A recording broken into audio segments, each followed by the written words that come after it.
तो स्वयं जन्म देने वाली माता कहती है कि मैं तुम्हारी माँ हूँ।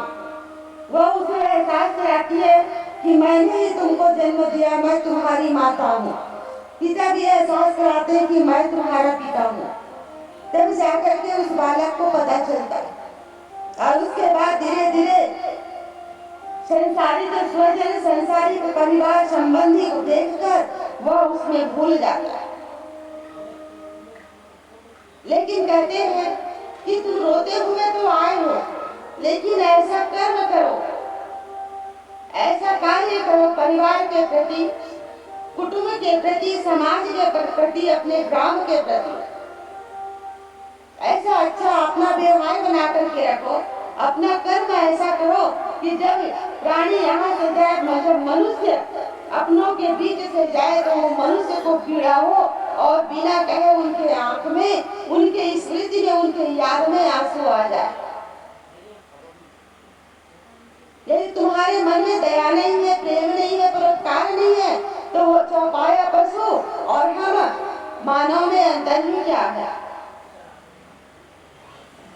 हमारे पास विवेक है, बुद्धि है, और जब हमारे पास वो बुद्धि है तो उस बुद्धि के बल प्रयोग से क्यों ना हम अच्छे अच्छे कार्य करें।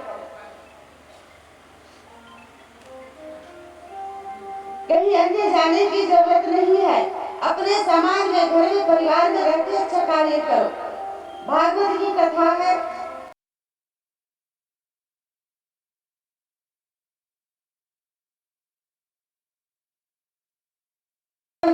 स्त्री और पुरुष के जो जोड़ा हुए, उनके 2 पुत्र 3 पुत्रियां हुई। उनमें से हमने उत्तानपाद के पुत्र की कथा कल श्रवण की, ध्रुव की कथा। आप सुने हो कि ध्रुव की कथा? सबने श्रवण की है ध्रुव की कथा? तो ध्रुव की कथा श्रवण करके माताएं क्या समझी? कुछ तो समझ में आया होगा, कुछ तो उन्हें अपनी गलती का एहसास हुआ होगा माताओं को। ध्रुव की माता सुनी थी 5 वर्ष की आयु में अपने बच्चे को वन में भेजती है, मत भेजो वन में, लेकिन उन्हें ऐसा संस्कार सिखाओ कि वो बालक घर में रहकर ही परमात्मा को प्राप्त करने का प्रयास करे। आजकल हम लोग क्या करते हैं, बच्चा छोटा है, बच्चा रो रहा है, और जब बच्चा रोता है ना तो उसे दूध की बोतल पकड़ा दिए और पालने में या पलंग में डाल दिए, सामने टीवी चालू कर दिए, कार्टून लगा दिए। अब वो बच्चा कार्टून देख रहा है, हाथ में बोतल लेके पी रहा है, उसे बोतल का एहसास तो बाल्यावस्था में हो गया। अब बड़ा होकर के वो दूध की बोतल छोड़ करके दूसरे बोतल को पकड़ने लग जाता है संगति में।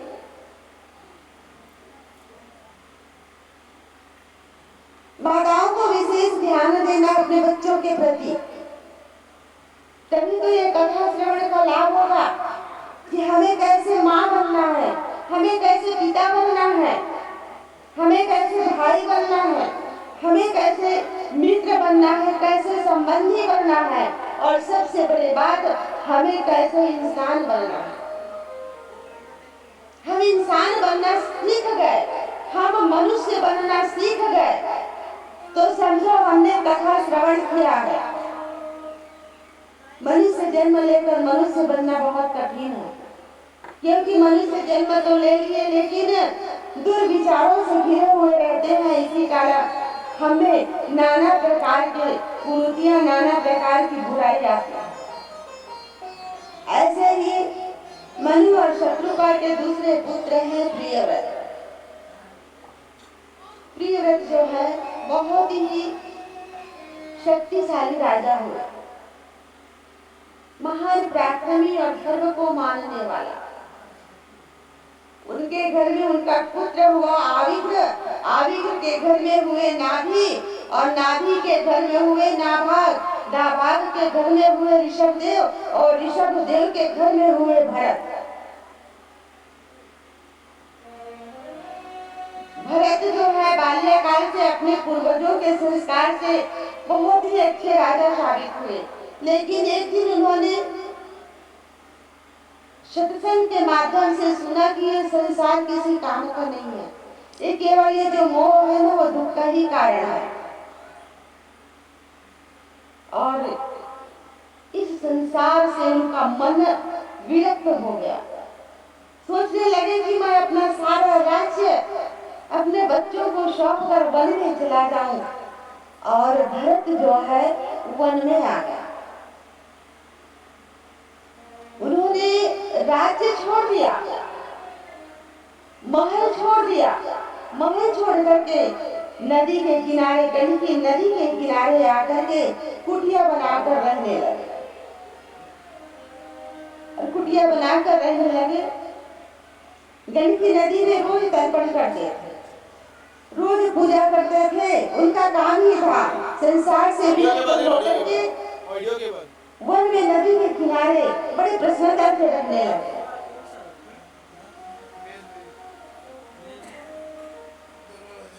पहले मैं एक बात निवेदन करूं, जब भी आप स्नान करते हो, हम गंगा नदी तो जा नहीं सकते, रोज हम यमुना नदी जा नहीं सकते, रोज नर्मदा नहीं जा सकते। तो क्यों ना हम अपने जहाँ स्नान करते हैं उस स्थान पर गंगा को ही बुला ले, यमुना को बुला ले। मैं सभी से यही कहूंगी कि आप अपने गले में चाहे रुद्राक्ष की माला हो या तुलसी की माला हो, अवश्य धारण करें। यदि आप तुलसी की माला, रुद्राक्ष की माला अपने गले पर जब धारण करेंगे ना, तो एक प्रकार का भक्ति का, और भगवान श्री कृष्ण, भगवान शिव, जिसको भी आप मानते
आज हिरणी भी जो है सोचती है कि मैं अपने बच्चे की रक्षा कर लूंगी। जैसे ही नदी से छलांग लगाती है, प्रसव नजदीक था, गर्भ से बालक गिरकर नदी में बहने लगा। सब वो बालक नदी में बहने लगा। हिरणी इस पार आकर के नदी तो छलांग लगाई, पर अत्यधिक पीड़ा के कारण वह मर जाती है। हिरणी का तो देहांत हो जाता है और वह बालक शिशु नदी में बहते बहते बहते बहते कहां पर, जहां भरत जो थे आज जल में भरकर तर्पण करने के लिए जैसे ही हाथ नीचे किए, वो छोटा सा बालक हिरण का उसके हाथ में आ गया।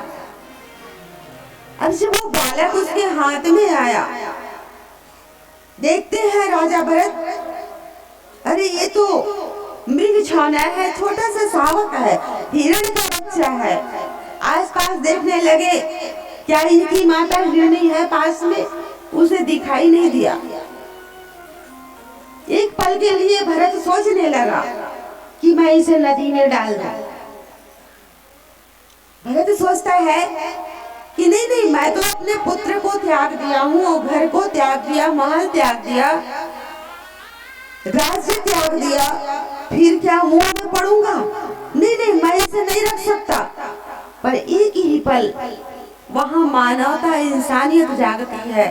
राजा भरत सोचने लगे, यदि मैं छोटे से बालक को नदी में डाल देता हूँ, यह मर जाएगा, और यदि यह मरा तो पाप किसको लगेगा?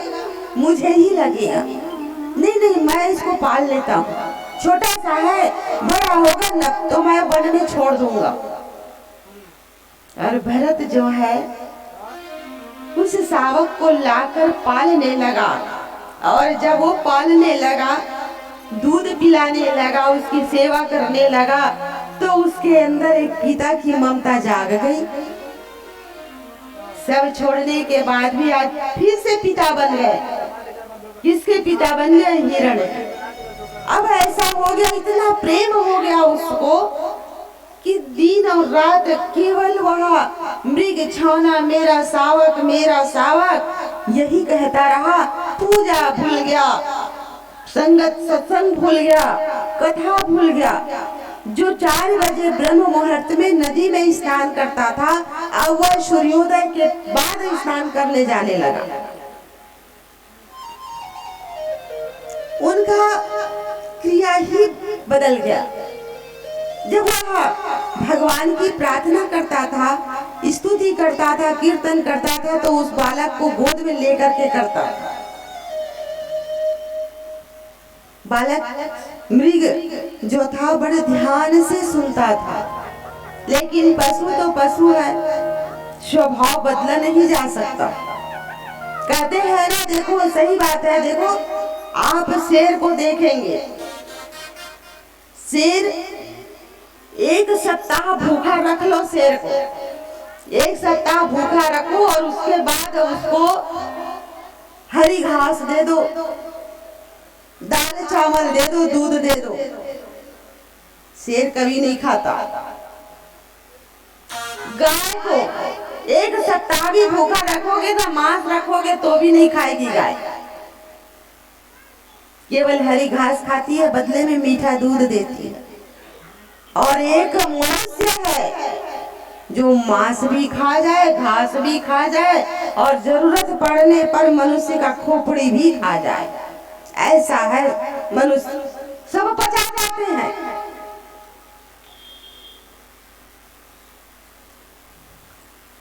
अब हिरण जो है, एक दिन ऐसा हुआ, बरसात का समय था, पानी गिर रहा था, तो बरसात के समय में हिरण जो है आज कुटिया से निकलकर वन में गया, और वन में गया क्या, वन का ही होकर रह गया, वापस नहीं आया। जब वापस नहीं आया, भरत जो थे दिन रात देखने लगे, मेरा शावक कहाँ होगा, मेरा छौना कहाँ होगा, मेरा मृग कहाँ होगा, किस हाल में होगा, वो अब तक आया क्यों नहीं। इतना प्रेम, इतना आसक्ति हो गया उसको। ऐसे करते करते भरत ने अपना प्राण त्याग दिया। भरत ने अपना प्राण त्याग दिया और अंत समय में किसको याद कर रहा था? मृग को। कहते हैं ना कि अंत समय में जिस वस्तु को जिसको भी तुम याद करोगे अगला जन्म उसी में ही होगा। इसलिए समय रहते ही अपने मन को मारो ताकि किसी चीज में यह मन न अटकाओ।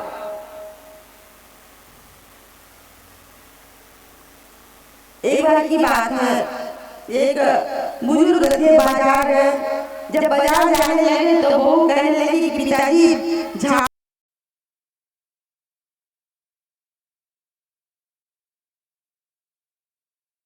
आ रहा था, रास्ते में ऐसे गिरा कि उसकी तबीयत ही बिगड़ गई। ले देकर के घर में लाए तो घर में उनकी स्थिति दिनों दिन बिगड़ने लगी। तो उसे आंगन में पलंग पर लुटा दिए थे। अब पलंग में लिटाए तो कहने लगे कि अब तो इनकी अवस्था और ही बिगड़ती जा रही है, परिवार वालों को बुला लो, सबको बुला लो, जैसे भी हो। अब वो सब तो आ गए, बेटा बहू सब खड़े हुए देखने के लिए और बाबा जी का मुंह बंद था। लेकिन अचानक उन्होंने देखा कि जिस झाड़ू को मैं 10 रुपए में खरीद के लाया हूँ उसको बछड़ा खा रहा।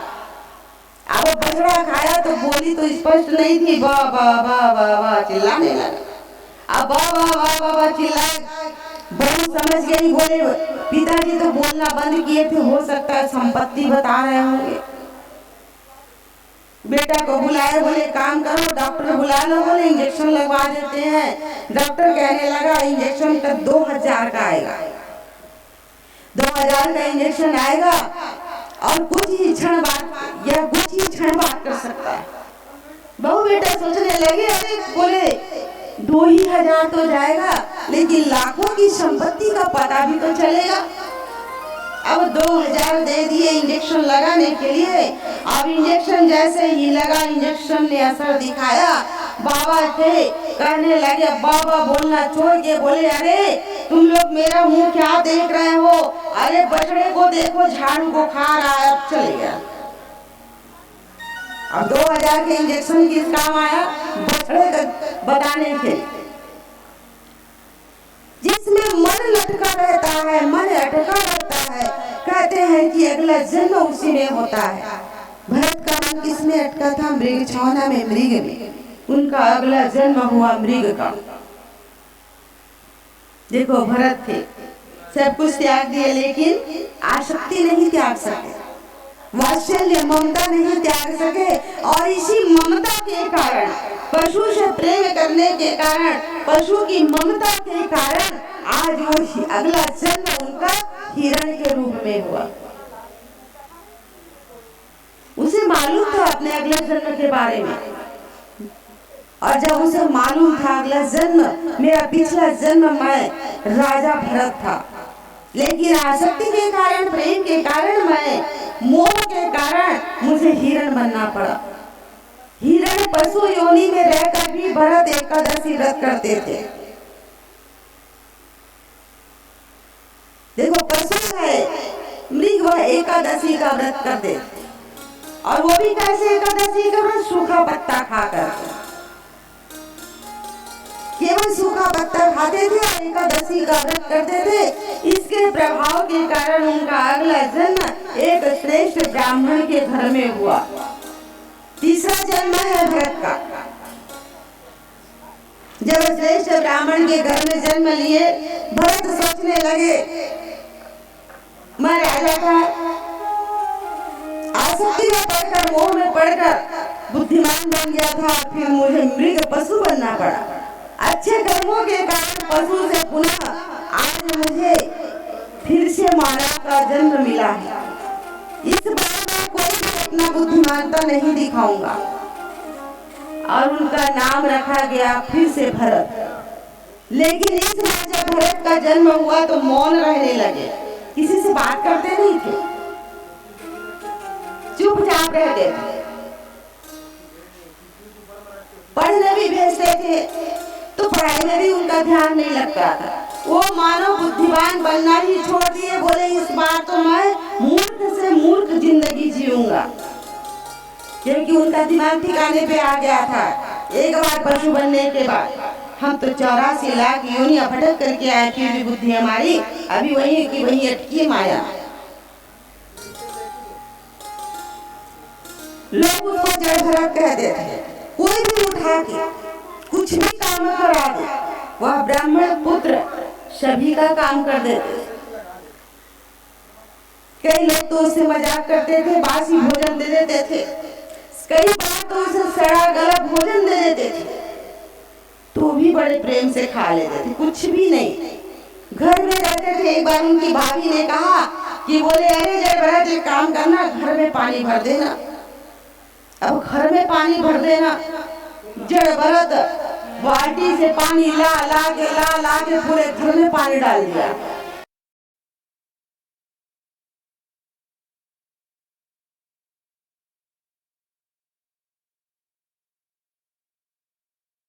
घर में रहने लायक नहीं हो, एक काम करो तुम खेत में जाओ और खेत की रखवाली करना, फसल की रखवाली करना। जय भरत सोचने लगी यदि आज मैं यहाँ पे सही काम करूंगा फिर कल दूसरा काम बताएंगे। तो उन्होंने खेत में फसल की रक्षा करने के बजाय सारी फसल गायों को खिला दी। राम चिड़िया राम दिखे, अरे भर लो चिड़िया भर भर पेट, खा लो चिड़िया भर भर पेट। राम का है, खेत भी राम का, सब राम का है, चिड़िया भी राम की है तो खा लो।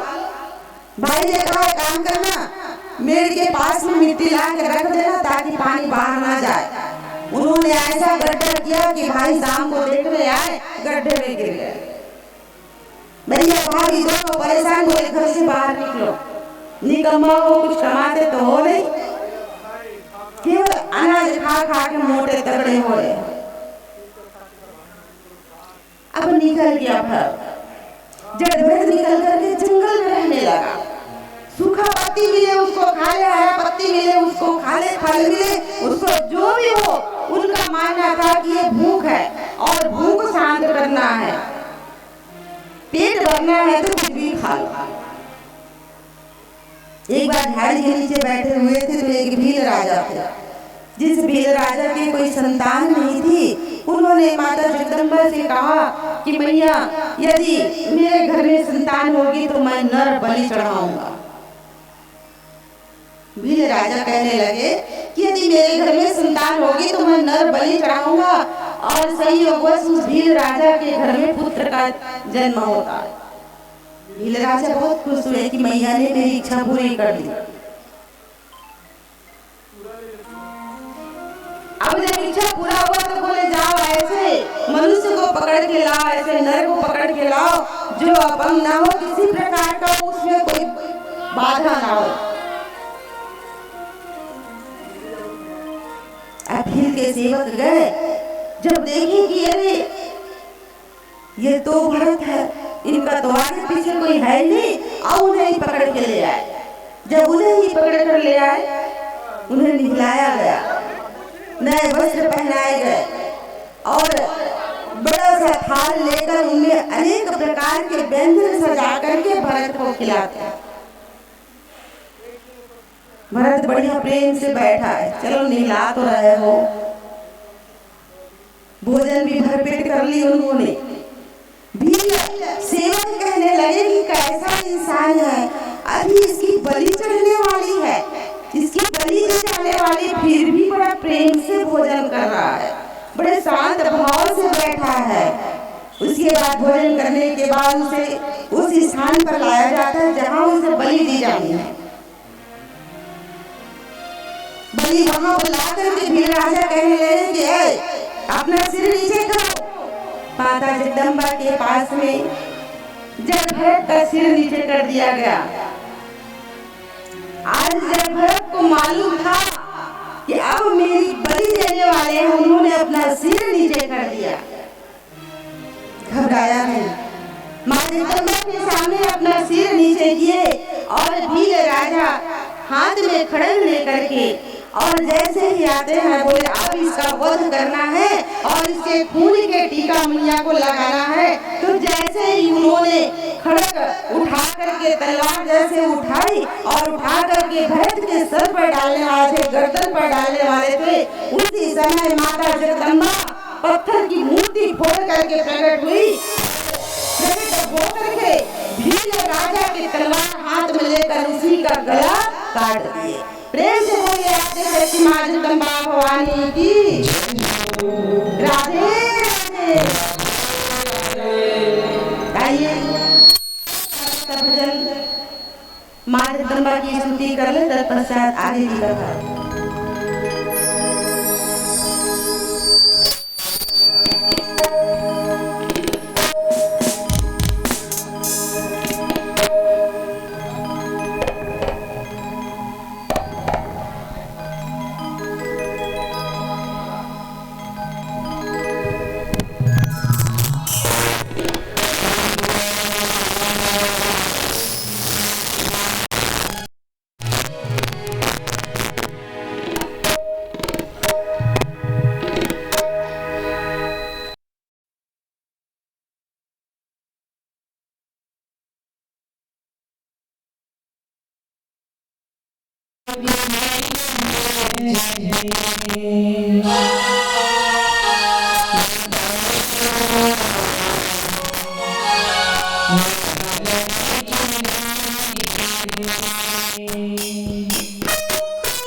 बाकी लोग को हाजिर नहीं देना है क्या? हम बार बार कह रहे हैं कि वो राधे राधे बोलना, लग रहा होगा कि राधे राधे क्यों बोलते रहे। अरे राधे राधे बोलोगे नहीं तो मेरे कन्हैया को पता कैसे चलेगा कि तुम यहाँ पर आए हुए हो और हाजिरी लगा रहे हो, गुहार लगा रहे हो, पुकार लगा रहे हो। उनको पता चलेगा तभी वो आपकी इच्छा पूरी करेंगे।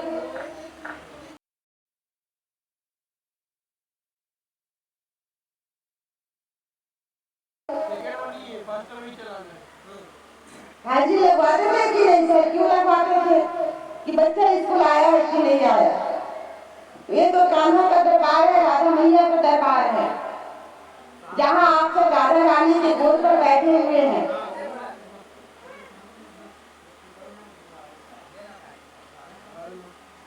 भील राजा का वध करने के बाद में माँ जगदम्बा कहने लगी, बोले अरे भरत, बोले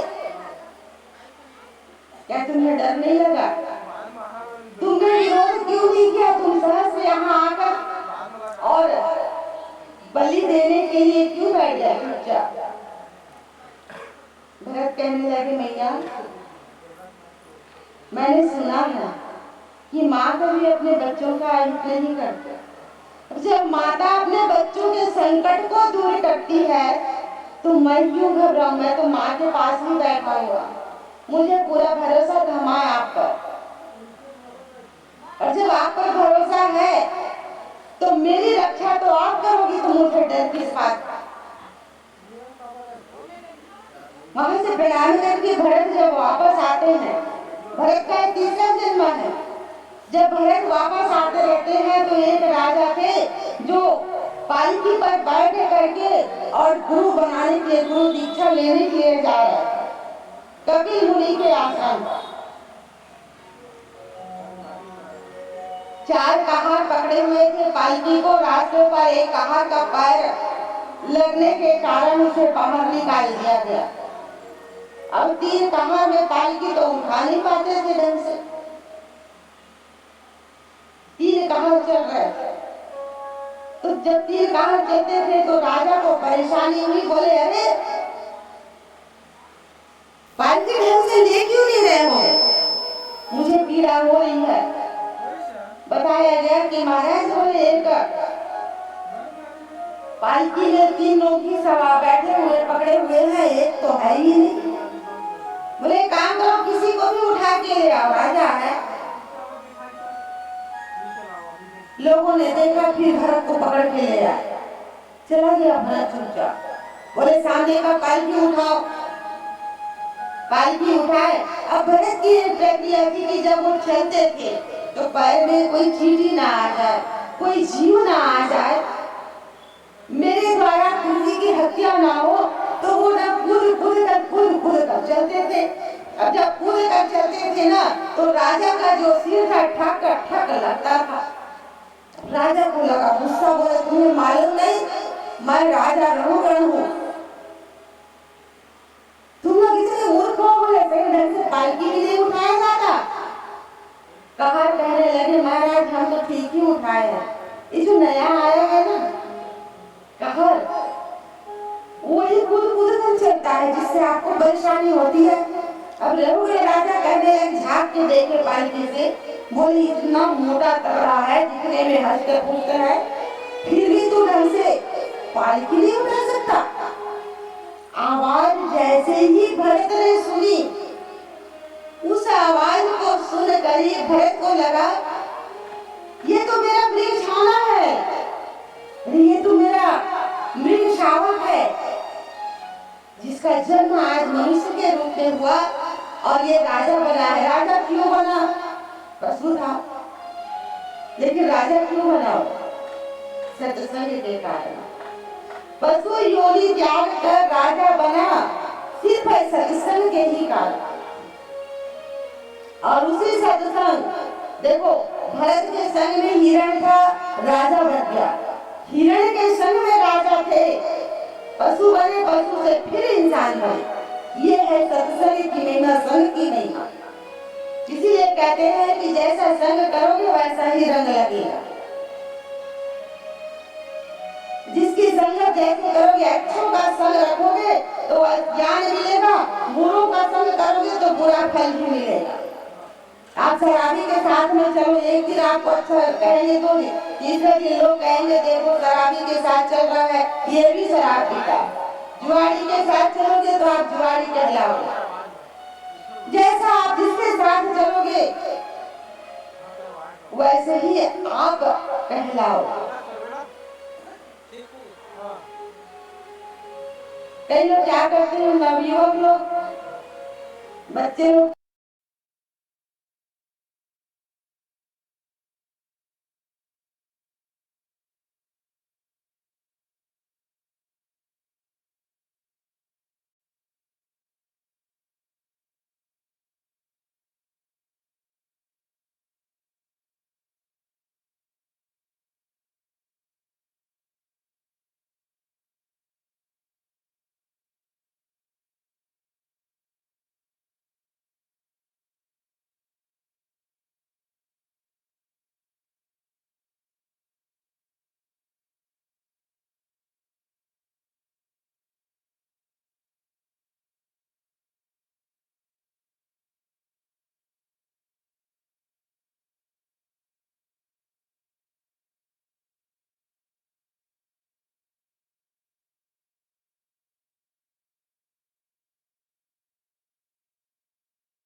मन काम करे, जान देखे तो नाना बैठेगा। अब मुड़ी करके आ रहे, गांव वाले खड़े होते, रसगुल्ला लाए पारे, गांव वाले कहते तुम भी लेके बड़ा चल पाओ। रघुगण राजा को देख करके जब भरत समझ गए ये मेरा गृह छाना है, जो मेरे ही सत्संग से आज राजा बन गया। लेकिन भरत सोचने लगे, जिसको मैं अपने कंधे पर उठाया हूँ, ये दीक्षा लेने, गुरु बनाने के लिए जा रहा है, गुरु खोजने जा रहा है, लेकिन इसके अंदर अभी भी अधूरा ज्ञान है। लोग कहेंगे कि इतनी ज्ञानी जड़ भरत, जिस राजा को अपने कंधे पर उठाया वो ही मूर्ख था। तो आज मैं कुछ बोलूंगा।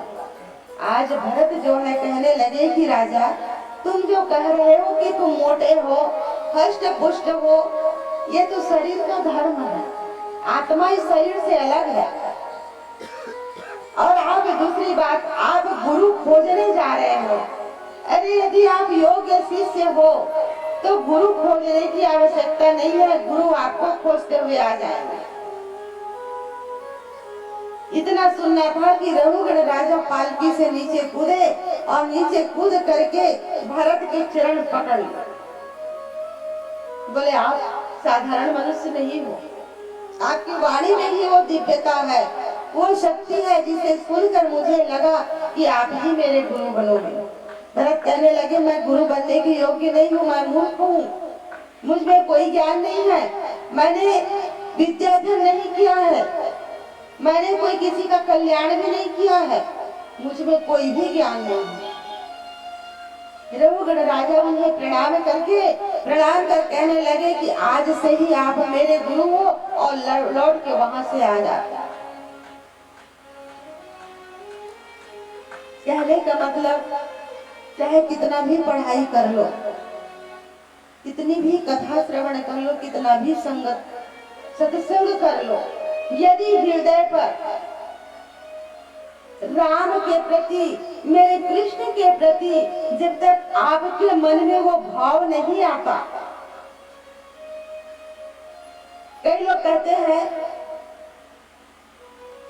कि भगवान को तो किसी ने नहीं देखा है। मैं भी कहती हूँ कि किसी ने नहीं देखा है। कोई देखे हो भगवान को? किसने देखा है भगवान को? किसी ने नहीं देखा। लेकिन मैं कहती हूँ दावे से, मैंने ब्रह्मा को भी देखा है, विष्णु को भी देखा है और शिव को भी देखा है। मानोगे? कोई मानेगा कि मैंने तीनों देवों को देखा है? आश्चर्य हो रहा है ना, ये भी तो साधारण है। एक साधारण स्त्री बोले तीनों देवों को कैसे देख लिया। लेकिन ये तो सोचो, विष्णु का काम क्या है? विष्णु का काम पालने का है ना, जगत को पालने का काम विष्णु करते हैं। और जन्म देने वाला कौन है? ब्रह्मा। हमें किसने जन्म दिया है? आप सबको किसने जन्म दिया है? माता ने ना। तो जन्म ब्रह्मा ने दिया है, तो माता ने भी तो हमको जन्म दिया, माता ही तो ब्रह्मा हुई।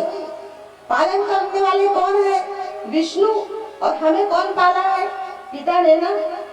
तो पिता ही तो विष्णु हुए। और हमारे देखो शिव जी का काम क्या है? संहार करना। संहार करना मतलब जब हमसे कोई गलती हो जाए और अपराध हो जाता है तो शिव जी हमें उस अपराध की सजा देते हैं। तो यदि बालक से कोई गलती हो जाए तो पिता भी तो सजा देते हैं कि नहीं? अब बता, ब्रह्मा विष्णु महेश को देखे हो कि नहीं? कौन कौन मानता है इस बात को कि हमने ब्रह्मा विष्णु महेश देखा?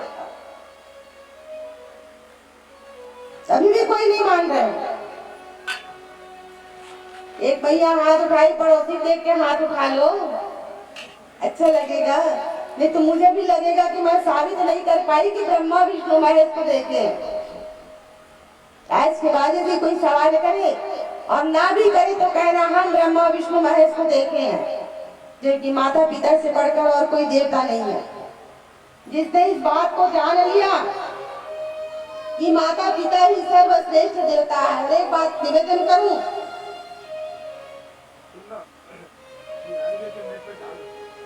जब विपत्ति आती है, जब बालक के ऊपर विपत्ति आती है तो कौन दौड़ता है? माता पिता ही दौड़ते हैं। उस समय परमात्मा नहीं आते। परमात्मा अदृश्य होकर माँ में वो शक्ति भरती है, स्त्रियों में वो शक्ति माँ जगदम्बा ने डाला है कि मैं साक्षात रूप में आ नहीं पाऊंगी, इसलिए तुम्हें मैं माँ स्त्री का रूप दे करके स्त्री बना करके भेज रही हूँ।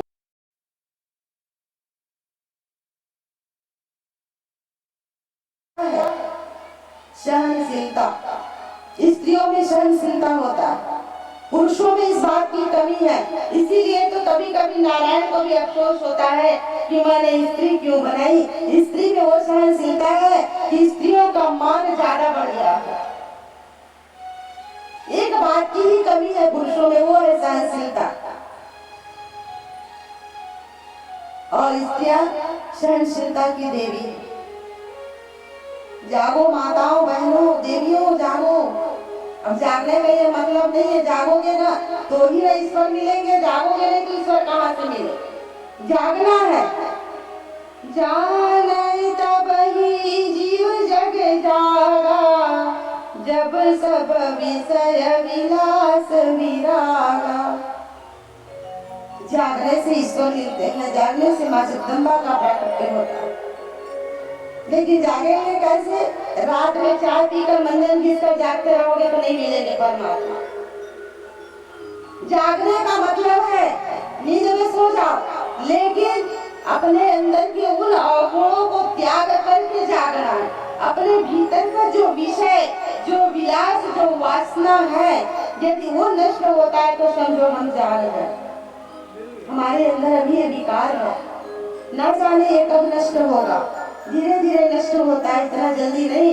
आप बरनी में अचार भरतो ना, बरनी भरतो नहीं, काम भरतो अचार। 1 साल अचार बना लो, 2 साल और बाद तीसरा साल में ना वो डब्बल हो के देखो अचार का सुगंध आगे नहीं आएगा। कितना भी धो लो अचार का सुगंध जाता नहीं है। वैसे ही ना हम मनुष्यों का ना कई योनियों में जन्म लेते आए और मन में ना मोटा परत जमते जा रहा है। इतना मोटा परत जम गया है कि उसके कारण हम अपने वासनाओं का त्याग नहीं कर पाते।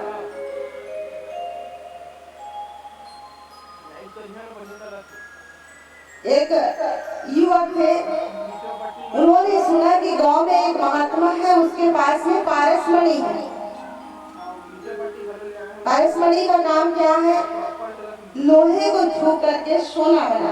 पारसमणि जिस लोहे से को छू लेना वो सोना बन जाता है। वह युवक लालच में आकर के महात्मा के पास गए, बोले महाराज जी आपके तो संतान नहीं है, आपका परिवार नहीं है, मैं आपकी सेवा करूंगा। महात्मा को पता चला कि ऐसे ही ये युवक मेरी सहायता, मेरी मदद करने नहीं आया, मेरी सेवा करने नहीं आया है, ये तो मणि के लिए आया है, उस पारस पत्थर के लिए आया है।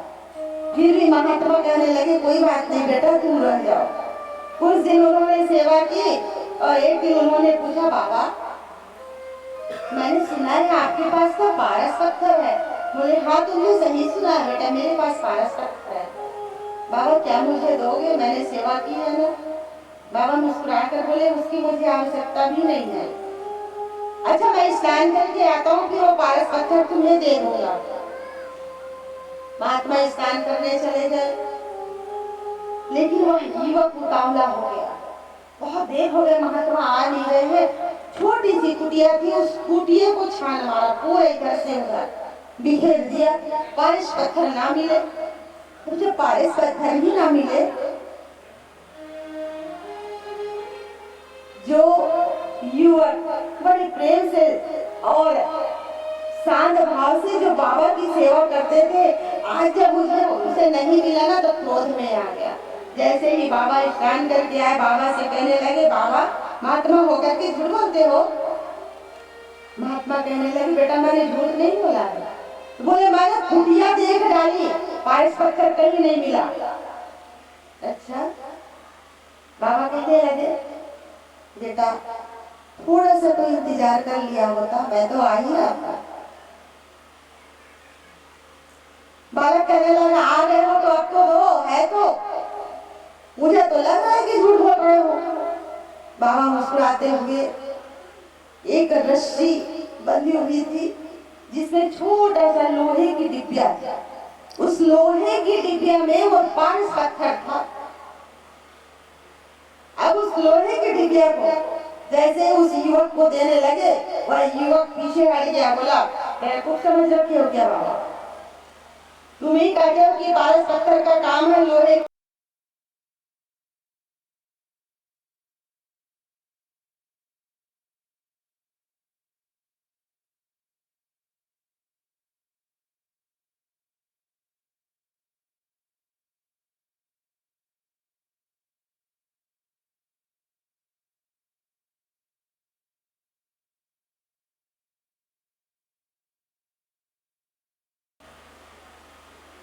कपड़े में लपेट करके उस डिबिया पे रखा था। अच्छा, डब्बे में ही रखा है पारस पत्थर और लोहे का स्पर्श नहीं हुआ, बीच में क्या है कपड़ा। अच्छा, बीच में कपड़ा है, स्पर्श ही नहीं हुआ तो सोने का कैसे बनेगा। तो उन्होंने कहा बेटा ये जो बीच में रखा है ना कपड़ा, जिसके पर्दे के कारण भी तो ये लोहा का स्पर्श नहीं हुआ और ये सोने का नहीं बना। कहने का मतलब हमारे पास भी पारस पत्थर है, आप सबके पास है पारस पत्थर, सबके हृदय पर मेरे कन्हैया का वास है। ऐसा कोई भी जीव नहीं जिसके भीतर मेरे कन्हैया ना हो, चाहे वो पापी हो, चाहे वो धर्मी हो, पुण्य करने वाले हो, अच्छा हो बुरा हो, जैसा भी हो, सब उनके ही संतान हैं और जिनके हम संतान हैं सबके हृदय पर वास। एक महात्मा जी थे ना, इसने गांव में जात रहा, जब गांव में जाते थे गांव वाले कहते वो कर कहा रहा है, रास्ता में चले और एक ही शब्द बोले तुझ में राम मुझ में राम सब में राम समाया है, बस यही गाते जाए। वो गाँव वाले बहुत खुश आए, बस जेला भी देखते बस यही कहती कि तुझ में राम मुझ में राम सब में राम समाया है। एक दिन होती लेकिन बैला आता, अब बैला ना एकदम मारे जेला देखे तेला। अब ये बाबा तुझ में राम मुझ में राम सब में राम समाया गात गात जाते थे। गांव दूसरा मन देखते कहते कि रात महात्मा जी बोले वो भैया आतना बहुत मारते का पटक ही देते, तो थोड़ा हट जा बाबा, थोड़ा सा हट जा। महात्मा कहते उसमें राम मुझ में राम सब में राम समाया। कहते महाराज वो भैया नहीं जाना था कि उसमें राम समाया है, बोलते हैं जान और हट जा। अरे बोले जब उसमें राम समाया है तो मुझे मारेगा कैसे।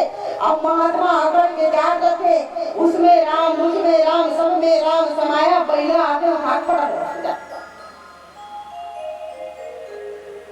सब में है, ठीक है हम मानते सब में राम समाया है, लेकिन जिस योनि में जिस चीज में हमारा अवतार होता है उसका गुण हम में आ जाता है।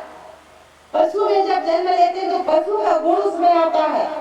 सांप का है, देखो सांप को आपकी तरह भी दूध पिला लो, डंक मारना नहीं छोड़ता, क्योंकि उसका स्वभाव है जहर देना। बिच्छू का स्वभाव है जहर देना। जिस भी रूप में हम अवतरित होते हैं उसका गुण उसमें आ जाता है।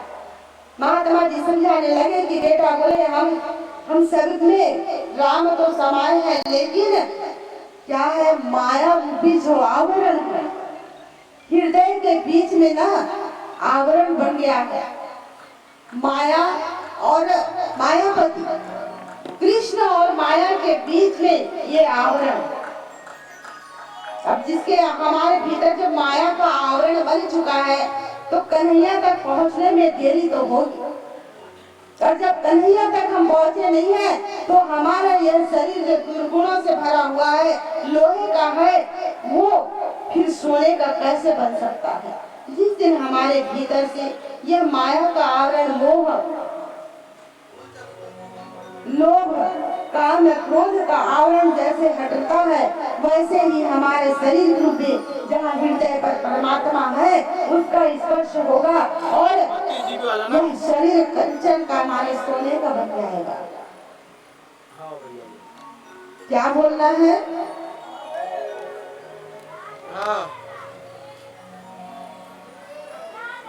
जियो सिम चलते नहीं है,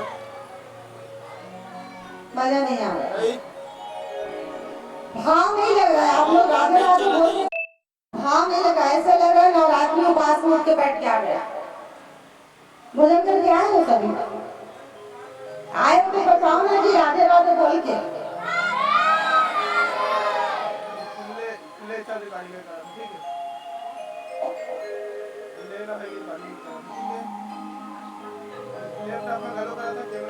हमने पहले ही कहा है ना, जैसा संग वैसा रंग चढ़ता है। कभी कभी हमसे गलती हो जाती है, सही रास्ते पर भी चलते रहते हैं, लेकिन दूसरों को देखकर हम उसकी नकल कर बैठते हैं, उसी के रंग में रंगने लग जाते हैं और हम अपना क्रिया, अपना कर्म भूलते जाते हैं। एक बात मैं निवेदन करूं, तपस्या, भक्ति, साधना, समय नहीं मिल रहा है कोई बात नहीं, कम से कम दिन में अपने मुख में राम का नाम तो ले सकते हो। काम करते करते उसके लिए मेहनत करने की आवश्यकता नहीं है, उसके लिए समय निकालने की आवश्यकता नहीं है। नारायण जिन नाम लिया तिन और एक नाम लिया न लिया,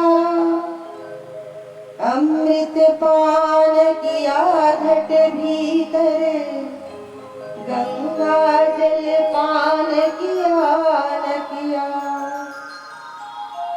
यदि मन में आप राम को बिठाए हो, मन में आप मेरे श्याम को बिठाए, मेरे कन्हैया को बिठाए हो, तो गंगा जल, गंगा स्नान, यमुना स्नान करने की आवश्यकता नहीं, स्वतः ही वो पवित्रता अपने भीतर आए। ऐसे ही एक कथा है अजामिल की कथा, जो भागवत की कथा है। अजामिल था तो ब्राह्मण, सर्वगुण संपन्न ब्राह्मण, रोज जंगल में जाकर के लकड़ी लाता था, फल लाता था, फूल लाता था। एक दिन जब वह जंगल गया तो जंगल में देखता है कि बहुत ही सुंदर स्त्री, उसी समय वर्षा हो रही थी, उस वर्षा में वो स्त्री भीगी हुई थी। वर्षा की स्त्री जब भीग गई है तो कपड़े बदन से चिपके हुए। यह कर्मकांडी ब्राह्मण अजामिल ब्राह्मण के घर जन्म लिया। आज केवल एक झलक उस स्त्री के शरीर को देखकर अपनी सारी चतुराई भूल गया, सारी पंडिताई भूल गया और जाकर पूछने लगा कि देवी क्या तुम मुझसे विवाह करोगी? देखिए अजामिल का विवाह हो चुका है, पत्नी सुशीला है, सुंदर, फिर भी आज उस स्त्री के रूप को देखकर कहने लगे कि क्या तुम मुझसे विवाह करोगी? वह स्त्री कहने लगी जानते हो मैं कौन हूँ? बोले नहीं, मैं इतना जानता हूँ कि तुम बहुत सुंदर हो और मैं तुमसे विवाह करूंगा। बोले मैं एक वैश्या हूँ, और वैश्या केवल धन की लोभी होती, उनका केवल संबंध धन से होता है। यदि तुम मुझे धन ला करके देते रहोगे तब तक मैं तुम्हारे पास रहूंगा। अजामिल कहता है मैं जीवन भर तुम्हें धन ला करके दूंगा। और वही उन्होंने गंधर्व विवाह किया और गंधर्व विवाह करके कुटिया बनाकर जंगल में रहने लगे। कुछ दिन मेहनत किया, लेकिन कहते हैं ना सबसे आलसी कौन रहता है? सबसे आलसी कौन रहता जानते? नहीं जाना तो तब कैसे बोल हो है। अरे सबसे आलसी, सबसे कोढ़िया ना ब्राह्मण, काम तो करे अब मोला देख के मत हंसो, तो नहीं कमाओ काम।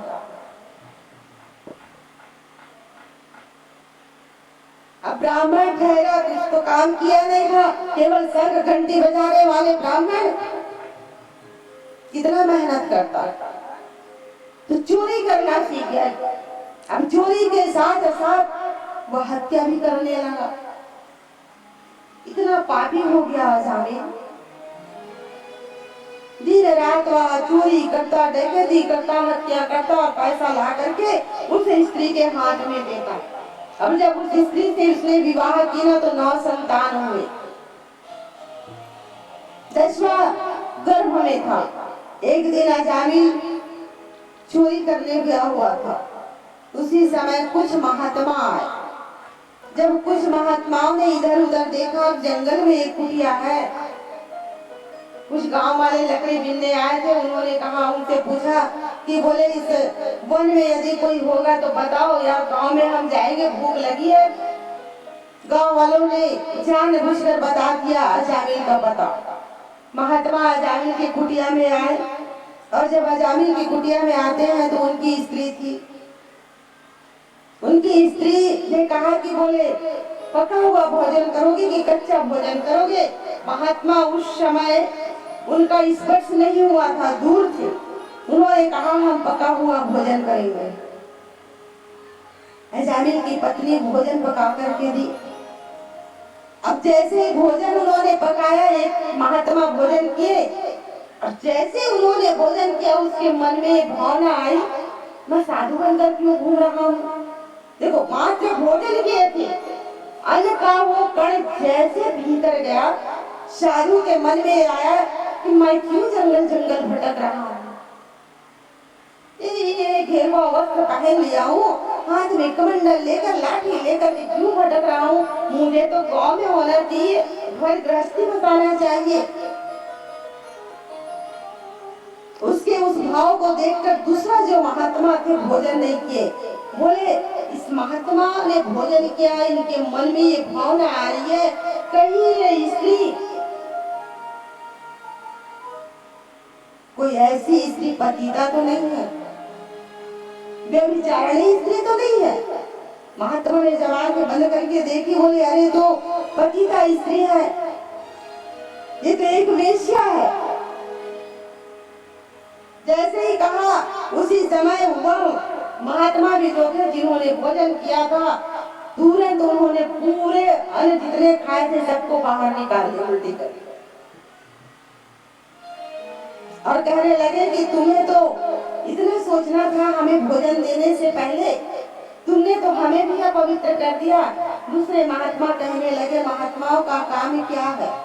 महात्माओं का काम है यदि कोई किसी से अपराध हो गया, किसी से कोई गलती हो गई, उसे सुधारना, समाज को एक नई दिशा देना, समाज के विकारों को दूर करना महात्माओं का काम है। यदि उन्होंने हमें भोजन दिया है तो भोजन जब दिए हैं तो माँ का रूप हो गया। देखो स्त्री का भी रूप कैसे बदलता है। स्त्री का रूप दिन में 3 बार बदलता है। सवेरे जब वो पूजा करती है नहा करके, तो उस घर में वो लक्ष्मी के रूप में रहती है। दोपहर को जब वह पति के साथ विचार विमर्श करती है कि हमें क्या करना होगा परिवार के लिए, कैसे अपना निर्वाह करना है, क्या करना है, आज घर में ये नहीं है वो नहीं है, तब उस समय वह पत्नी मित्र के रूप में बन जाती है। और रात्रि के समय जब वह अपने पति को सुख प्रदान करती है तब उनका वह रूप होता है पत्नी का। जिस तरह पत्नी का रूप स्त्री का रूप है, दिन में 3 बार परिवर्तन होता है। भोजन परोसती है तो वह स्त्री पत्नी नहीं, एक माँ के रूप में रहती है। चाहे वो पति को भोजन परोसे, ससुर को परोसे, सास को या बालक को, अन्नपूर्णा के रूप में उसी समय रहती है। इसलिए कहते हैं माताओं से कि भोजन आप परोस रही है तो मन में कोई विकार ना लाए, मन में भेद ना लाए कि मेरे पति थोड़ा ज्यादा सब्जी दूं और सास और ससुर थोड़ा कम दूं। श्रवण कुमार की कथा आप सबने सुनी होगी। ये जो चमगादड़ है ना, उल्टी लटकी रहती है, वो श्रवण कुमार की पत्नी है। सास ससुर अंधे थे। श्रवण कुमार की पत्नी ने देखा कि मेरे सास ससुर तो अंधे हैं और मुझे इनकी सेवा करनी है, तो एक काम करूं। उन्होंने मायके गई और मायके से एक घड़ा में 2 भाग, बीच में भाग करके वो कुम्हार से बनवा के लाई। एक घड़े में दो भाग, एक में वो मीठा खीर बनाती थी श्रवण के लिए, और दूसरे में ना खट्टा डाल करके, वो खट्टा मेहरी जिसको बोलते, मतलब अनाज में खट्टा डालकर बनाती। श्रवण सोचने लगे खाते तो दोनों, क्योंकि देखो उनको मालूम नहीं था माताएं जब कपट करती हैं तो कैसे करती हैं, और कपट का परिणाम क्या होता है ये आप सब माताएं भी समझ लो। श्रवण को मालूम नहीं था कि इस घड़े में दो भाग है। सोचने लगे खीर तो मैं भी खाता हूँ, मैं स्वस्थ हूँ, पर मेरे माता पिता दिनों दिन दुबले कैसे होते जा रहे हैं, क्या कारण है। एक दिन माता पिता भोजन के लिए बैठे, उसी समय श्रवण भी आ गया भोजन के लिए। तो माता पिता को पहले खीर परोस दिया गया खट्टा मेहरी वाला। और जैसे ही श्रवण कुमार आए, उसको भूख लगी थी, तो कहने लगे कि मैया मैं आपका भोजन कर लूं, मुझे बहुत भूख लगी है। मैया कहती है कर ले बेटा, तू भूखा होगा तो भोजन जल्दी कर ले। पत्नी को खीर लाने में देरी हुई, श्रवण ने माता का वह भोजन करना प्रारंभ किया और कहने लगे मैया ये तो बहुत खट्टा है। उसी समय पत्नी खीर लेकर आई। श्रवण कुमार कहने लगे मैया का खीर मैं खा रहा हूँ, मेरा खीर तुम मैया को दे दो। मैया जब खीर खाई तो बहुत खुश हो गई, बोले बेटा आज तो बहुत अच्छा भोजन मिला है। श्रवण कुमार सोचने लगे बहुत अच्छा भोजन मिला है, ऐसा तो हम रोज करते हैं। माता पिता कहने लगे कि ना ना बेटा, हम तो रोज खट्टा भोजन ही करते हैं। श्रवण कुमार को पता चल गया, भीतर जाके देखे तो दो भाग में बटा हुआ। उसी समय उन्होंने कहा कि अरे तू इतनी पापन है कि आज मेरे ही माता पिता तुमको एहसान मानना चाहिए कि मेरी माता ने अपने पुत्र को तुम्हें दिया है, ताकि तुम खुशियां मनाओ, आगे संसार अपना बढ़ाओ, वंश बढ़ाओ, और तुम उसी माता पिता को ही तुम उसका अनादर किए। मैं आश्राम देता हूँ। बोले जाओ, जैसे तुम घड़े का दो भाग, एक घड़े में दो भाग किए हो, वैसे ही तुम भी ऐसे पक्षी बनो कि एक ही जहाँ से तुम मल त्याग करोगी वहीं से तुम भोजन भी त्याग करो। और वो चमगादड़, वो पत्नी जो थी श्रवण की, उसी समय चमगादड़ बनकर उल्टी लटकी हुई है।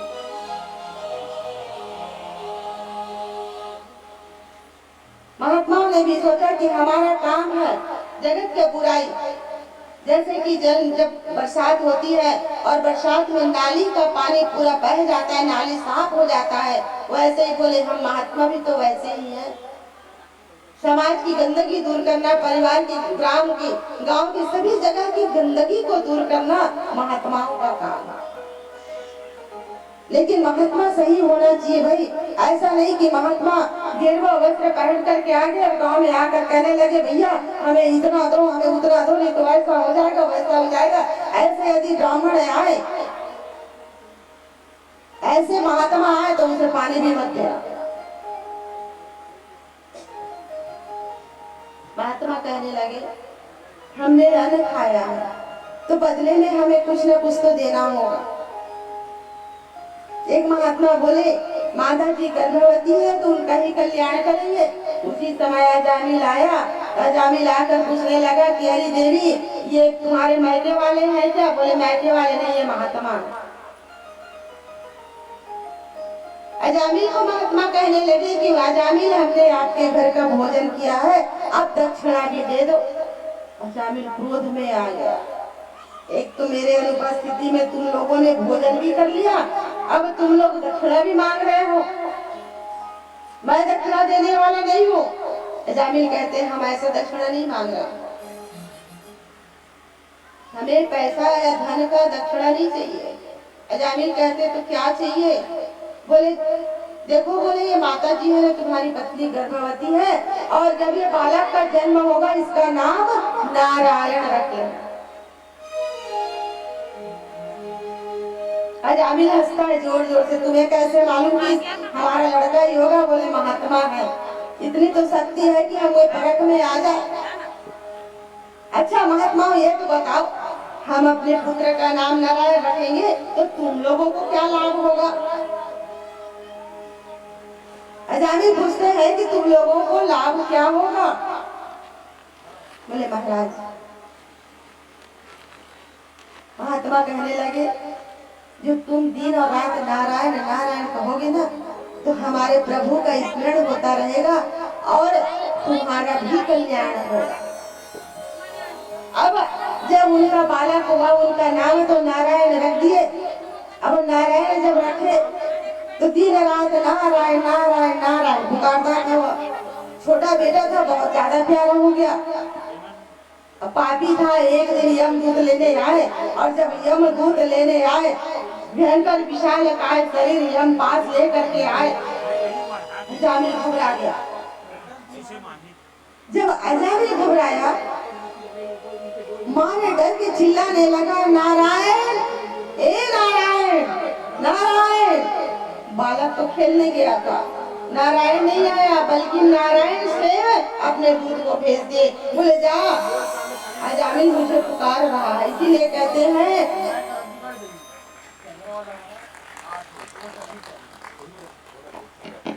जन्म जन्म मुनि जतन कराही, अंतराम मुख आवत नाही। कितना भी जतन कर लो अंत में राम का नाम नहीं आता, और जिनके मुख पर राम का नाम आ गया उसका जीवन धन्य हो गया। अजामिल ने नारायण नारायण चिल्लाया, बेटा तो नहीं आया, लेकिन मेरे नारायण ने अपना दूत भेज दिया। बोले जाओ अजामिल को बचाओ, अजामिल के पास में जाओ। जब दूत आए अजामिल के पास में तो वहां पर यमदूत खड़े हुए थे पास में। विष्णुदूत कहने लगे, हटो हटो हटो, इनको हम लेके जाएंगे। यमदूत कहने लगे, तुम्हें मालूम है कितना पापी है, कितनी हत्याएं की है, कितना पाप किया है, चोरी किया, वो हम नहीं जानते। हमारे नारायण ने हमको भेजा है इसलिए हम आए। अजामिल को लगा कि मैं अपने रास्ते से भटक गया था और आज केवल महात्माओं के कारण मैंने नारायण का नाम लिया और उसी नारायण के नाम से ही आज मेरा कल्याण हो गया। और मुझे लेने कौन आया? विष्णुदूत। अपन अपन बेटे बेटी का नाम रखे हो? का नाम रखे? पिंटू रे, पिंटू रे। रावण तो कोई नहीं रखे, मन मालूम कोई रखेगा? रावण और दुर्योधन के नाम, कंस के नाम कोई नहीं रखे, सब डर रहे थे। आखिरी समय में कंस आ गया था। अरे तो नाम तो नहीं हो तो कंस तो आवे कर दिया। नाम का बड़ा महत्व है जी। नाम अपने बच्चे का कम से कम नाम ऐसा रखो, भगवान के नाम पर रखो। कम से कम पुत्र मोह में तो भगवान के नाम का स्मरण करोगे। आइए हम भी प्रभु नाम का स्मरण करें, तत्पश्चात आगे कथा में प्रवेश। वृंदावन बिहारी की जय, सीताराम सीताराम सीताराम की जाहि विधि राखे राम, ताहि विधि रहिए। सीताराम सीताराम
रोपड़ी निवास महलों में आके जाए रोपड़ी निवास धन्यवाद देविया राम राम कही धन्यवाद देविया